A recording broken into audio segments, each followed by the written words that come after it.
On financial overhaul, Congressman Peters, Michigan currently has an unemployment rate of over 14%. Do you believe that the new regulations that are coming for Wall Street, do you think that they will produce any jobs in Michigan?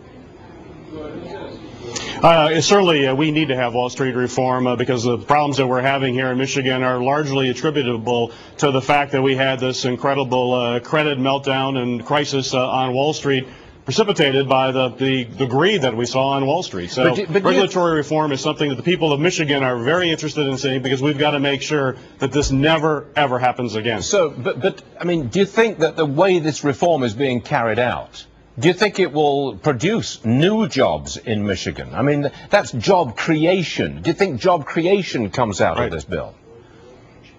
Well, I think job creation does come out of this bill if we can move away from the kind of casino-type atmosphere on Wall Street and get back to really the roots of Wall Street, which is collecting capital and creating capital, investing in Main Street firms, investing in manufacturing and businesses that actually create products. We've seen a focus on Wall Street on financial products that make financial firms an awful lot of money, an awful lot of speculation, but it isn't helping people here on Main Street who need jobs, and certainly the auto sector is part of that, but it's much broader than that. It's manufacturing generally that we've seen continue to go offshore because the investment hasn't been here. Right now, I've got manufacturers that are struggling to get the loans that they need to have the big banks loan, and those big Wall Street banks are simply not lending to companies that can hire people right now, put them to work, building the products of the future. What do you think of Senator Grassley?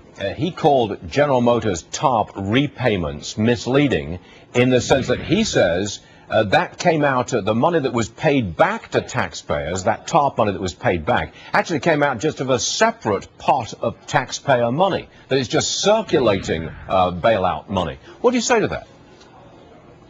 It's wrong. The fact that General Motors is paying back the loans now is very exciting news, very upbeat news for us here in Michigan. Did the money come from? Did the money, is it taxpayer money that's being used to repay taxpayers? That's what Senator Grassley is saying. No, well, I think he's off base. We met with the CEO Whitaker in Congress just a couple days ago. Is he wrong, the company is doing very well. We're starting to see sales increase. We've got a great product. I believe that he's wrong. I believe that he's wrong, that what this payment coming back to the taxpayers is a very positive sign. General Motors is getting back on their feet.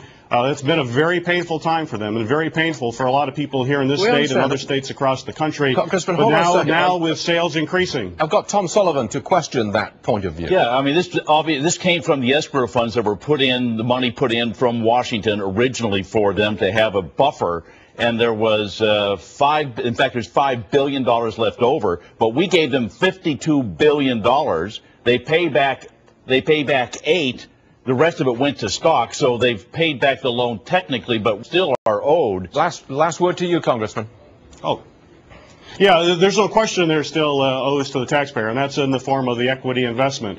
And we will likely see General Motors, and according to the CEO, we may see them go public later this year. We'll be in a situation, a lot of course, depends on the market, and make sure that they can get a fair and good price for General Motors, and that the taxpayers can recoup that money from the equity investment in that company. All right. But having the loan being paid back early and with interest is good news, and now we're waiting for the economy to continue to move forward, the auto industry to continue to move forward, so that General Motors can go private once again, go public, and be back in the hands. There isn't anything that's more important than getting General Motors back into private ownership. Certainly the company is committed to that, the workers are committed to that, and that'll be good news for the taxpayers when that occurs. But I think we need to look at this as a very promising sign that cash flow has been increasing at this firm, sales are up. Congressman Peters, we've got a difference of opinion on where the money came from, but we thank you for joining us today. We appreciate it, sir. Thank you.